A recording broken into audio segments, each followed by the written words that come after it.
한번 좌우 옆에 계신 분들과 한번 인사 나눠볼까요? 우리 이렇게 인사하겠습니다. 올 한 해도 수고 많았습니다. 한번 인사할게요. 올 한 해도 수고 많았습니다. 아멘. 네, 그렇습니다. 벌써 우리 2019년도 마지막 우리 주일 예배가 되었네요.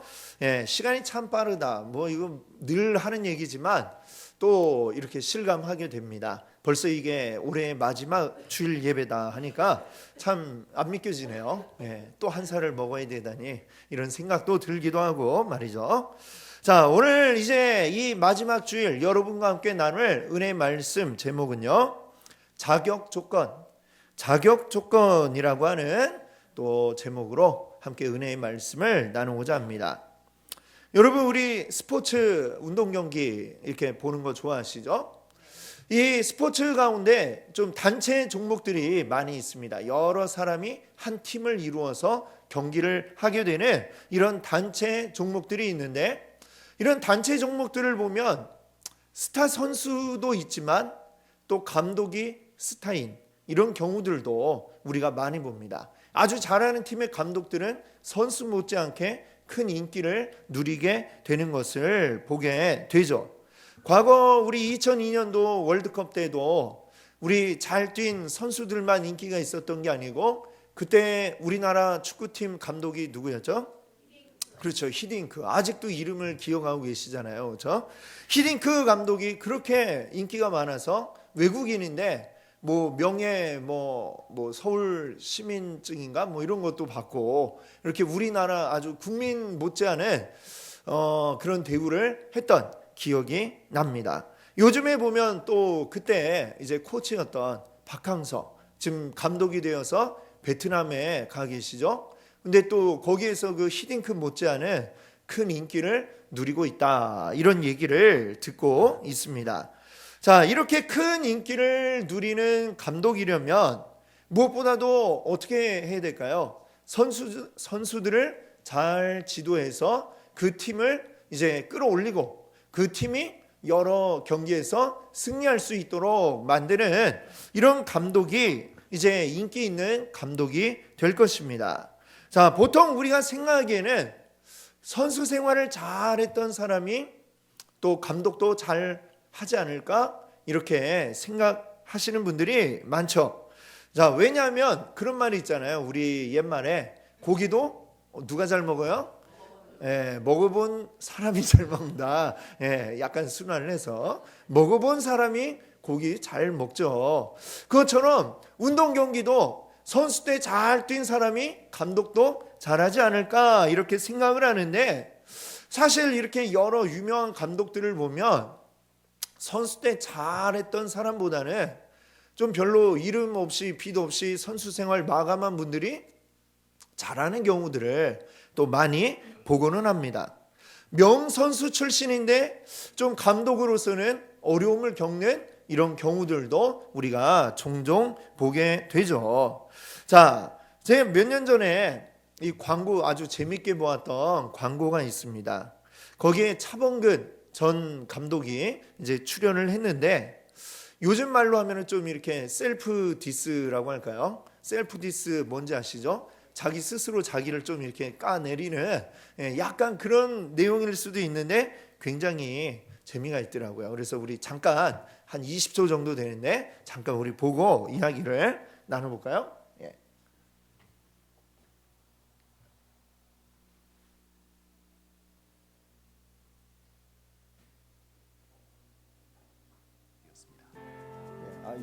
이거 아닌데요. 다른 영상인데 잘못 나오는데. 네.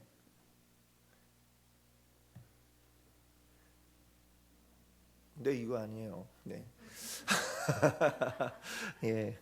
나중에 되면 보여드리겠습니다. 따로. 여기 보면 어떤 광고였나 아마 보신 분들은 기억이 나실 거예요. 이렇게 이 앞에 선수들이 있는데 지도하면서 이렇게 하는 거예요. 자, 공 한번 던져보세요 한 다음에 이 공을 탁 던져주니까 가슴으로 이렇게 딱 트래핑한 다음에 그걸 받아가지고 이렇게 해가지고 딱 차면은 자 보세요 하고서 참 쉽죠? 딱 이렇게 얘기를 합니다. 그러면 선수들이 이렇게 얼이 빠진 표정으로, 우와, 그 표정이 뭘까요?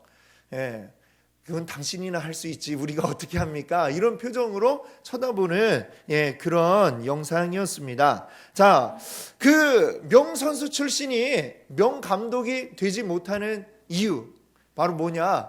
나는 쉬운데 선수들에게는 어렵다 이런 거죠. 무슨 얘기인지 아시겠죠?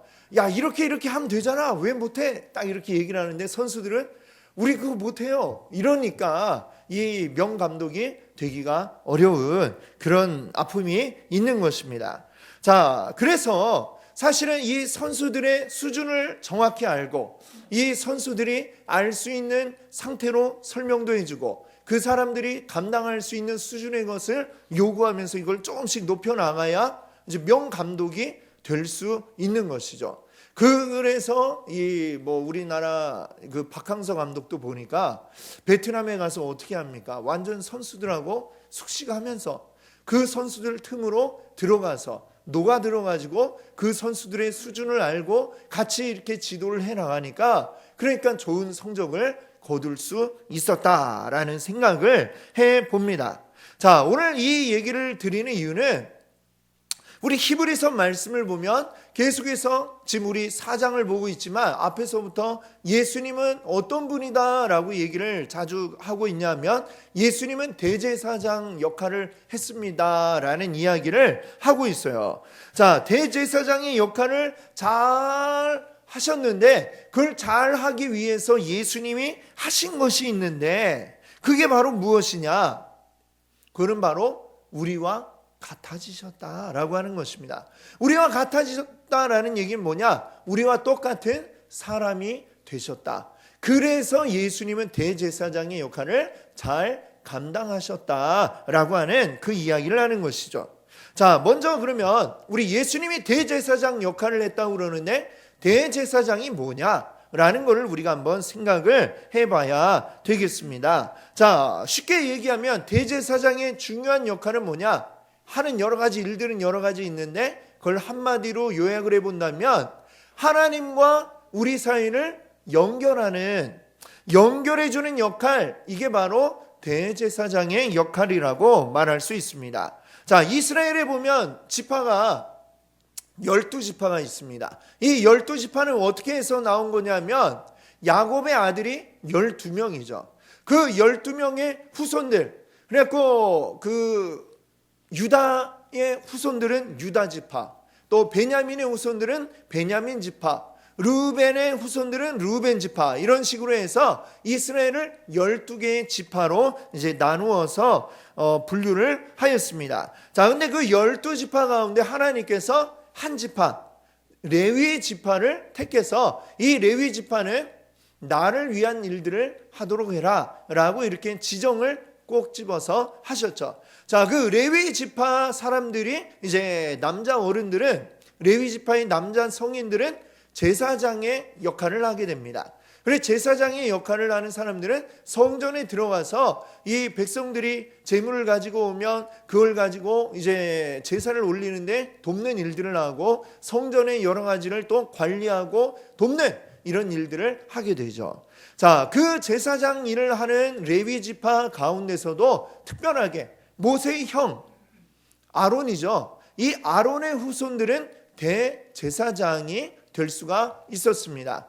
그럼 대제사장은 뭐 하느냐? 가장 많은 그 일들 가운데도 가장 중요한 일 한 가지가 뭐냐면 이스라엘의 여러 절기들 가운데 7월 10일, 이제 요즘의 7월 10일이 아니고 이스라엘 달력으로 해서 7월 10일이죠. 그날을 무슨 날이라고 하냐면 대속죄일이라고 이름을 부릅니다. 그 대속죄일은 말을 그대로 앞에 뭐예요? 큰 대자, 아주 크게 속죄하는 그런 날입니다. 그래서 그 날에는 그 다른 날들에는 어때요? 각자 개개인이 가서 나의 죄를 하나님 앞에 용서 구하는 그런 제사를 드렸다라고 한다면 이 7월 10일에는 모든 백성, 이스라엘 모든 백성들의 죄를 다 하나님 앞에 아뢰고 용서를 받는 바로 그러한 날이었다라고 하는 것이죠. 자, 이 대속죄일은 그래서 이스라엘에서 굉장히 중요한 날인데 이 날에는 그러니까 아주 복잡한 일들을 해야 되는 거예요. 우선 대제사장 자신이 죄가 없어야 또 하나님 앞에 나아갈 수 있으니까 자기 자신의 죄를 위해서 뭐 번제 그리고 속죄제 이런 것들을 드리고 또 그 다음에 온 백성들을 위해서 또 번제, 속죄제 등등 드려야 될 그 제사의 종류가 굉장히 많고 복잡했습니다. 그래서 이 제사장들은 대속죄일이 되기 전에 일주일에서 한 열흘 정도를 성전에 와가지고 미리 합숙을 하면서 이제 그날에 뭘 해야 되는지 절차, 순서 모든 것들을 이제 숙지하는 리허설을 일주일 이상 그렇게 했다고 하는 거죠. 왜? 잘못하면, 실수하면 어떻게 되느냐? 죽을 수도 있기 때문에 그랬다는 거예요. 자, 이 제사를 밖에서 이제 드리고 성전 제일 깊숙한 곳에 지성소가 있습니다. 지성소에는 아무도 못 들어가고 이 대제사장만 1년에 딱 하루 그날 대속죄일에만 들어갈 수가 있었어요. 들어가는데 대제사장의 의복은 이게 의도된 건지 모르지만 이 12지판을 상징하는 그것을 앞에 이제 붙이는데 움직이면 덜그럭덜그럭 이렇게 약간 방울처럼 소리가 나는 것을 이 딱 앞에 전면에 부착을 하고 들어가게 돼 있었어요. 또 그뿐만 아니라 발 한쪽에는 밧줄로 묶어가지고 들어갔습니다. 이거 왜 이러는지 아세요? 들어가서 잘못하면 죽거든요. 근데 거기에는 대제사장 말고는 아무도 못 들어가요. 그러니까 이 사람이 살았는지 죽었는지 몸에 덜그럭덜그럭 소리가 계속 나면 아직 살아있구나 이렇게 생각을 하죠. 근데 소리가 멈췄어요. 뭐 잠깐은 멈출 수 있겠죠. 10분이 지나고 20분 지나고 1시간이 지나도 계속해서 소리가 없다. 가셨구나 이렇게 생각을 하죠. 그 다음에는 이제 밧줄 잡아서 끌어내는 그런 역할을 하였다라고 합니다. 자, 그만큼 이 대제사장은 목숨 걸고 이 대속죄일에 모든 백성들의 죄를 다 하나님 앞에 고하기 위해서, 그걸 이제 말하자면 요즘 식으로 치면은 모든 백성들의 죄 딱 결제 서류를 딱 가지고 들고 이제 하나님 앞에 딱 결제받으러 들어가는 그런 모습을 여러분들이 연상을 하시면 되겠습니다. 그렇게 이 대제사장은 하나님과 백성들의 사이를 연결하는 연결 통로와 같은 이런 역할을 했다는 것이죠. 자, 근데 오늘 히브리서에서 예수님이 대제사장이요 라고 이야기하는 건 뭐예요? 예수님이 바로 그 역할, 어떤 역할이요? 하나님과 우리의 사이를 연결해주는 바로 이 역할을 감당하셨다라고 이렇게 이야기를 해주고 있습니다. 그런데 하나님의 아들이 대제사장이 되기 위해서 반드시 갖추었어야만 할 중요한 조건이 하나 있는데, 대제사장이 되기 위한 자격 조건, 그게 뭐냐? 오늘 우리 읽지 않았는데요, 5장 1절 말씀을 보면 나오고 있습니다. 자, 5장 1절에 뭐라고 얘기하고 있느냐 하면 대제사장마다 사람 가운데서 택한 자이므로 이렇게 얘기합니다. 대제사장은 누가 될 수 있어요? 사람이 될 수 있다, 이 얘기를 합니다. 참 너무나 당연한 이야기인데 이게 예수님에게 적용이 되면 예수님은 근데 어때요? 본래 어떤 분이에요? 사람이 아니시잖아요. 본래 사람이 아니라 하나님의 아들입니다. 신입니다. 신. 그런데 예수님이 대제사장 역할을 해야 되니까 어떻게 하셨다는 거예요? 사람이 되셨다라고 하는 것입니다. 우리 엊그제 무슨 날이었어요? 성탄절, 그렇죠? 성탄절은 어떤 날이에요? 예수님이 사람이 되어 우리에게 오신 그 날을 기억하는 날인 것입니다. 즉 예수님은 사람이셔야만 했다라고 하는 이야기인데, 그럼 왜 예수님은 꼭 사람이 되어서만 이 예수님의 그 일들을 하실 수 있었을까? 사람이 안 되고는 할 수 없었을까? 그냥 신으로서 자 너희 죄를 없애줄게 샥 하면은 없어지고 뭐 이런 식으로 할 수도 있을 텐데 왜 굳이 사람이 되어서 그 사람이 태어나는 모든 과정을 다 겪으셨잖아요. 생각해 보세요. 어머니 마리아 뱃속에서 우리와 똑같이 10달을 뱃속에 있고, 그러고 나서 똑같은 과정으로 태어나는데 그 태어나서 자라는 과정, 예수님이 어린 아기 때 어떻게 우셨을까요? 그렇죠. 예수님도 똑같이 응애하고 우셨어요. 예수님도 기저귀에다가 똥을 싸셨을까요? 안 싸셨을까요? 싸셨죠. 이렇게 얘기하면 너무 신성모독이 아니냐 할지 모르지만 예수님도 우리와 똑같은 사람이었기 때문에 우리와 똑같은 일들을 겪으면서 자라나셨다라고 하는 것입니다. 그러면 생각해 보니까 예수님도 10대 때는 사춘기를 겪으시지 않았을까? 이런 생각도 해봅니다. 물론 막 반항하고 좀 아주 정도의 차이는 있을 것 같아요. 하지만 예수님도 사춘기의 어떤 시절을 지나가시면서 또 그렇게 해서 나이가 들어서 성인까지 자라가셨다라고 하는 것을 우리가 기억을 해야 되겠습니다. 우리 사람들이 겪는 모든 것들을 하나하나 차근차근 똑같이 밟아 나가셨다. 그 이유가 무엇일까요? 아까 처음에 우리 축구 감독 얘기했지만 명선수가 명감독이 되기 어려운 이유, 그건 뭐예요? 자기는 되게 잘하는 사람인데 잘 못하는 사람들을 이해하지 못하기 때문에 명감독이 되기 어려운 겁니다. 그렇죠? 예수님이 그냥 신의 모습 그대로 우리 가운데 오셨더라면 우리가 겪는 여러 가지 어려움들, 거기에 대한 우리의 반응들에 대해서 이거 좀 잘하지 왜 못해? 이렇게 얘기하기가 쉽지. 그랬구나. 이런 말씀을 해주기가 어렵다라고 하는 것입니다.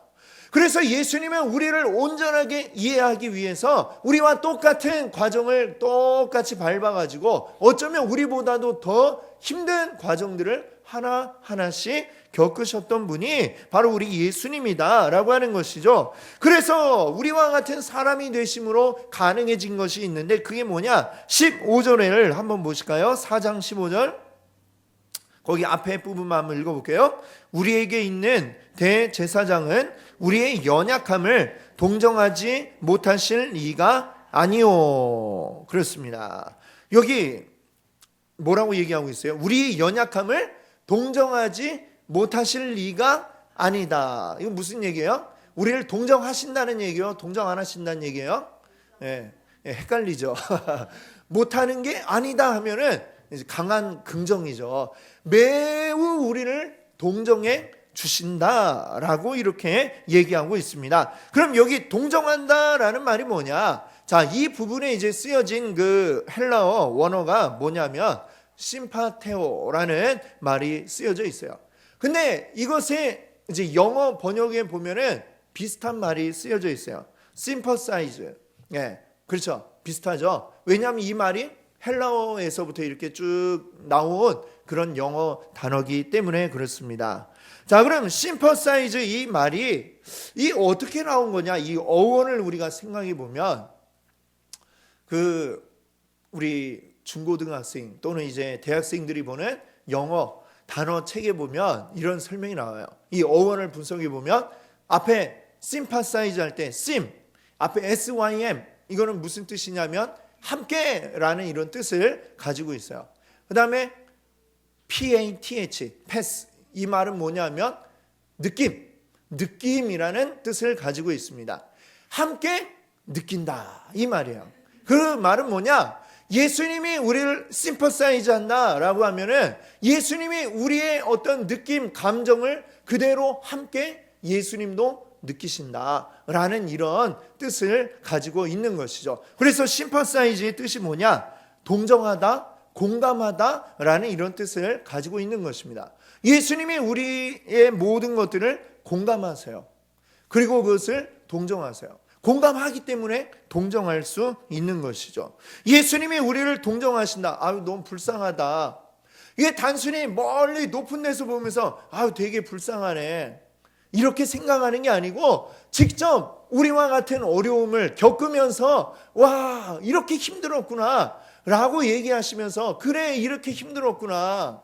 이렇게 공감을 해주시는 분이 우리 예수님이시다라고 하는 것을 이야기합니다.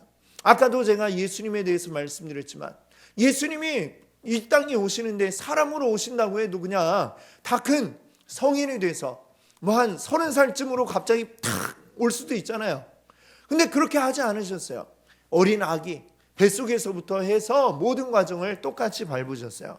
그뿐만 아니라 예수님의 그 어린 시절 어땠을까요?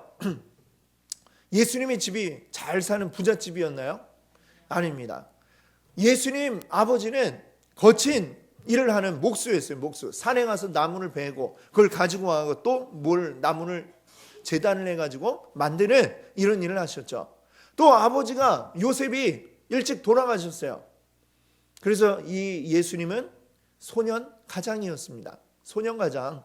가족의 생계를 쭉 책임져야 되는. 아버지는 동생만 많이 낳아놓고 일찍 가셨어요.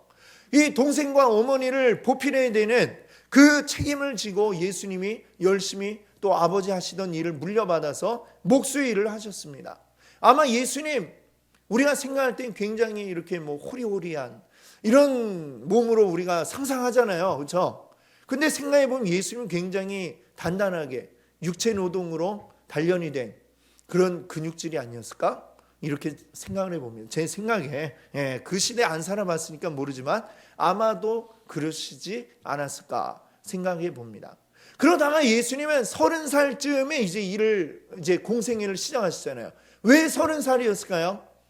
동생들도 이제 20살 넘게 크고 이제 밥벌이 할 수 있는 그 나이쯤 되었을 때 이제 예수님도 본격적인 이 하나님의 일을 하기 시작하셨던 것입니다. 그만큼 가족에 대한 이 책임감을 가진 그런 분이셨다라고 하는 거죠. 또 예수님은 공생애 활동을 하시며 제자들을 이제 받으셨는데 그 사랑하는 제자, 그 제자 중에 한 명이 어떻게 했어요? 예수님을 배신했잖아요. 자기 가장 가까운 사람, 가장 사랑하는 사람들이 나를 배신할 때 그 충격 얼마나 클까요? 그 충격도 예수님은 몸소 겪으셨고 예수님이 죽으신 그 십자가라고 하는 형벌은 굉장히 사람이 고안해낸 모든 형벌들 가운데 가장 끔찍하기로 이름난 그런 형벌입니다. 왜냐하면 이 사람이 십자가에 매달린다고 해서 바로 죽지 않거든요. 고통은 굉장히 큰데 이 고통이 계속해서 지속이 되는 그게 바로 십자가 형벌이었습니다. 너무나 죽을 만큼 아픈데 죽지는 않는. 그래서 이 십자가 형벌이 원래는 로마 사람들이 만들어낸 형벌인데 왜 이걸 하느냐? 막 전쟁을 하잖아요. 로마군이 전쟁을 해가지고 적의 포로를 붙잡습니다. 그러면 본보기로 적의 우두머리를 탁 십자가에 매달아서 딱 걸어놓는 거예요. 적들이 보이는데 빨리 항복해라. 안 그럼 니들도 이 꼴 되니까 겁나지. 빨리 항복해. 이런 협박을 하기 위해서 만들었던 이 형틀이 바로 십자가 형틀이었죠. 거기에 근데 예수님이 매달려 돌아가시며 죽으실 때까지 편한 순간이 없고 가장 힘든, 어쩌면 우리 사람들이 다 겪지 않을 최악의 경우들을 다 모아가지고 한꺼번에 다 그 30여 년의 짧은 생애 동안에 다 겪으신 분이 우리 예수님이셨다라고 하는 것입니다. 그런데 예수님 그렇기 때문에 우리가 겪을 모든 고통들의 가장 힘든 것들을 골라 모아서 겪어보셨기 때문에 예수님은 우리가 너무 힘들어요 주님 부르짖으면 그때 예수님은 어떻게 하시겠어요? 아 그래 힘들지. 내가 다 그 고통 겪어봐서 내가 다 알아. 그래 힘들지 하면서 우리를 안아주시는, 따뜻하게 안아줄 수 있는 분이 바로 우리 예수님이시다. 우리를 공감하시는 분이다 라고 이렇게 말씀하고 있는 것입니다. 그런데 그 예수님이 우리와 다른 게 있다면 뭐가 다를까요? 15절에 뒷부분에 이야기하고 있습니다만 이렇게 얘기하죠. 뭐라고 얘기하고 있냐면 모든 일에 우리와 똑같이 시험을 받으신 이로되 죄는 없으시니라. 죄는 없으신. 우리가 고통받는 이유가 무엇입니까? 다 우리의 죄 때문에, 다 내 잘못 때문에 우리가 이 고통을 받는 것이지만 예수님은 죄가 없음에도 불구하고 그 고통을 우리를 대신하여 받으셨던 것이죠. 그렇기 때문에 예수님이 우리의 죄의 문제를 해결해 줄 수 있었다라고 하는 것입니다. 자, 예수님이 이렇게 사람이 되어서 우리들의 모든 문제에 공감을 해 주시는 것이 우리에게는 곧 은혜라고 이렇게 이야기할 수 있겠습니다. 예수님 하나님의 아들이시지만 우리가 감히 겸상할 수 없는 그런 분이시지만 사람이셨기 때문에 예수님 충분히 우리의 모든 형편과 사정을 아시고 공감해 줄 수 있으신 것이죠. 예수님이 만약에 우리와 같은 사람이 아니셨다면 야, 이 정도는 좀 너희들이 죄 안 지을 수도 있지 않니? 왜 이렇게 자꾸 말을 안 듣니? 하면서 막 우리를 뭐라고 하실 것 같아요. 그런데 예수님 우리와 같은 어려움을 그대로 겪으셨기 때문에, 그래서 예수님은 그래 힘들지, 이게 얼마나 힘든지 나도 겪어봐서 안다, 이렇게 예수님은 우리의 그 잘못들에 공감을 해 주실 수 있는 것이고 우리의 어려움도 이해해 주실 수 있는 거죠. 또 넘어졌어, 아유 왜 그랬어, 이렇게 채근하는 게 아니라 그래 얼마나 힘들면 그랬니? 라면서 우리를 따뜻하게 안아줄 수 있는 분이 바로 우리 예수님이시다라고 하는 겁니다. 그래서 그렇게 우리를 너무나 속속들이 잘 아시기 때문에 예수님은 우리가 꼭 필요한 시점에 적당한 그 처방을 해줄 수 있는 분이시다라고 하는 것이죠. 그것을 뭐라고 하느냐? 바로 때를 따라 돕는 은혜라고 합니다. 16절이 말씀하고 있는데 같이 한번 읽어볼게요. 그러므로 우리는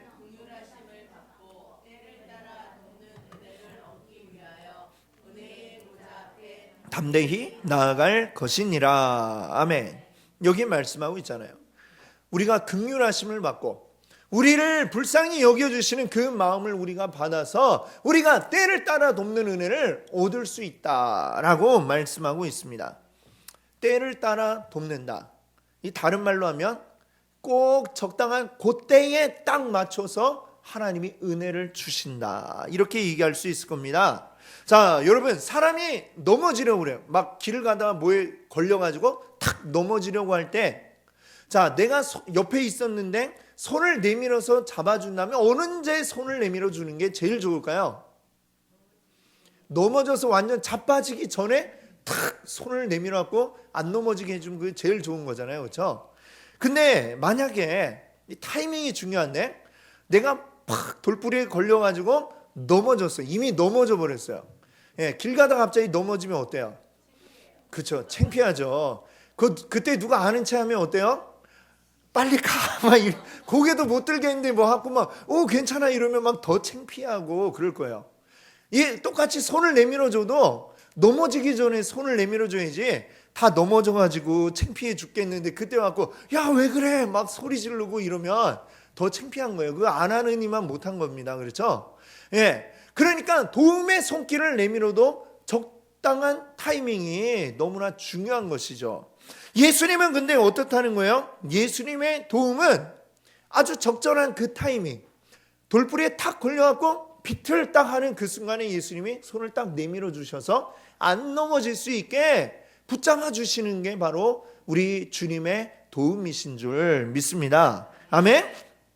이렇게 매우 적절한 때에 맞춘 도움, 자, 그뿐만 아니라 우리에게 아주 큰 특권을 더하여 주시는데 이 특권은 뭐냐? 16절의 마지막에 이야기하고 있습니다. 거기 뭐라고 얘기하냐면 은혜의 보좌 앞에 담대히 나아갈 것이니라. 아멘. 그렇습니다. 우리를 용서하고 받아주시는 하나님의 은혜의 보좌 앞에 우리가 나아갈 수 있게 되었다. 은혜의 보좌, 하나님의 그 보좌 앞에 우리가 나아갔다는 것입니다. 하나님 감히 쳐다볼 수도 없고 하나님 앞에 나아갈 용기도 없는 우리들, 그 앞에 나아갈 자격이 되지 않던 우리들인데 감히 이제는 하나님의 은혜의 보좌 앞에, 그 하나님 앞에 직접 나아가서 하나님을 만나고 뵐 수 있는 그 은혜, 이 은혜가 누구를 통해 우리에게 주어졌다는 거예요? 예수 그리스도를 통해 우리에게 주어진 줄 믿습니다. 아멘. 예수님이 하나님과 우리의 사이를 연결해 주셔가지고 이제 우리는 하나님 앞에 나아갈 수 있게 되었습니다. 그래서 예수님이 우리의 대제사장입니다 라고 이렇게 말씀하고 있는 줄 믿습니다. 아멘. 자, 오늘 우리는 예수님이 대제사장이 되기 위해서 사람이 되셔야만 했다라는 것을 오늘 우리가 함께 생각해 봤습니다. 죄 때문에 하나님으로부터 떨어져 나간 우리를 다시 연결시켜 주기 위해서 우리 예수님은 사람이 되셨다라고 하는 겁니다. 그 연결하는 작업은 예수님이 신으로서 할 수 있는 게 아니라 우리와 같은 사람이 되심으로서만 가능한 일이었다라고 했습니다. 그것이 가능한 이유는 우리와 같은 사람이 되셔서 나의 모든 어려움, 형편, 또 나의 약한 의지, 이런 것들을 예수님이 속속들이 다 경험하시고 알고 계시기 때문에 그렇다는 것이죠. 예수님은 그래서 우리를 공감하시고 동정하시고 그리고 우리에게 꼭 필요한 도움, 바로 이 순간에 손 내밀면 되겠구나라고 하는 것을 정확하게 아시고 정확한 때를 맞춰서 꼭 필요한 만큼의 도움을 우리에게 주시는 분이 바로 우리 예수 그리스도인 줄로 믿습니다. 믿으시면 아멘 하시기 바랍니다. 예, 이 모든 것을 우리가 예수님을 기억하고 예수님 안에 있을 때에 우리는 누릴 수 있는 것입니다. 내가 어렵고 힘이 들 때 그 어려움만 계속 생각하고 있으면 어때요? 사람이 한도 끝도 없이 밑으로 축축 처지고 어려움에 매몰이 되게 되는 게 우리 사람입니다. 사람은 그냥 힘들다 하면 정말 확 죽을 것 같이 힘들 것만 같아요. 힘든 순간에도 근데 위를 바라보시면은, 우리 예수 그리스도를 바라보시고 하나님 바라보시면은 그 순간에도 우리는 올라갈 수가 있는 것입니다. 밑을 바라보면 밑으로 가게 돼 있고 위를 바라보면 위로 올라갈 수 있게 돼 있는 것이죠. 우리 주님을 바라보십시오. 우리 주님을 바라볼 때 주님은 그래 하면서 우리를 꼭 안아주시는, 왜? 우리를 공감하는 분이시니까 우리를 안아주시고 다 안다 하시면서 등도 두들겨 주시고 우리에게 힘을 주시는 분이신 줄 믿습니다. 우리 예수님의 안아주심으로 우리 위로를 얻으시기 바라고 다시 승리할 힘을 얻으시는 우리 모든 성도님들 되시기 바랍니다. 아멘.